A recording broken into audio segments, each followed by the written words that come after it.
SV Math Teach back again, this time using linear models. Now we've studied slope intercept, point slope, and standard form, so we have three different strategies for writing equations that represent linear models. Okay, so what do they look like? First, we want to focus on a scatter plot, and the idea of a scatter plot is you collect a bunch of data. Those data are normally going to be in the form of an ordered pair, right? They're going to have your domain, they're going to have your range, and if you have enough of them, you can make a scatter plot. And you've seen scatter plots. Basically, they're just those single dots. And what we're looking for is a trend line. We're looking for a line that represents the trend of the data. When I try to teach my students this, I try to tell them to kind of highlight the data that you have. If there's a clear pattern, then try to draw your line through your highlighted mark. And I try to let my notability file snap that line straight so that we call it linear. And definitely not all data are going to give you a linear model. Not all data are going to give you a nice tight grouping like I have here, but my example does. And a line of best fit is a way to describe this line. So you can describe that line as a trend line, but if you want to be a little bit more accurate, you're going to use some sort of strategy to come up with a line of best fit. You can usually use an equation to describe it.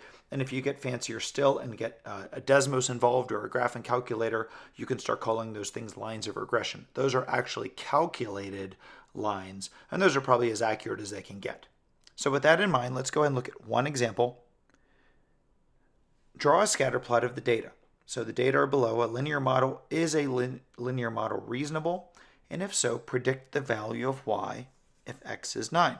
So we're going to go ahead and do a couple things here. Let's first start by graphing the data. So 0, 6 looks like this. 1, 7, 2, 5, 3, 4, 4, 2, and 5, 1. So now that the data is plotted, the question, is a linear model reasonable? Well, in my eyes, it is. While I have these two dots over here that kind of compete, I definitely feel like I see a trend that goes down. So I'm going to go ahead and say that I'm going to split the difference on these first 2 points. I'm going to kind of work my way down here, and I don't know, I think that's close enough for our video. So I'm going to go ahead and switch colors, draw myself a trend line. The trend line is trying to represent the data as best as we can. And I think that I'm pretty close there. Once again, reasonable is kind of our working idea here. Now, when I'm doing this, I got to admit, I'm going to do a couple things.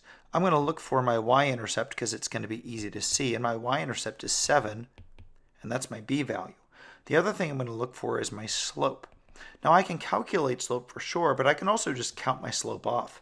I see 2 points that are pretty close, so I'm going to count rise and run, because I have the graph, so I might as well use it. So 1, 2, 3, 4, 5, 6. Oops, that's in the way. 7 is my rise. So up 7, positive 7. And negative, because I'm going left, 1, 2, 3, 4, 5, 6. So negative 6. So I have a slope of negative 7/6. And I have a y-intercept of 7. So now I can go ahead and, well, I can make myself a graph. I'm sorry, I can make myself an equation. Y equals mx plus b is my slope-intercept form.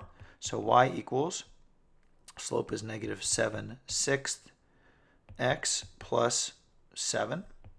So now I have myself an equation. Now I'm boxing it in. That's not really the answer to the question, but it is representing the fact that I believe this is a linear model. And now predict the value of y if x is 9.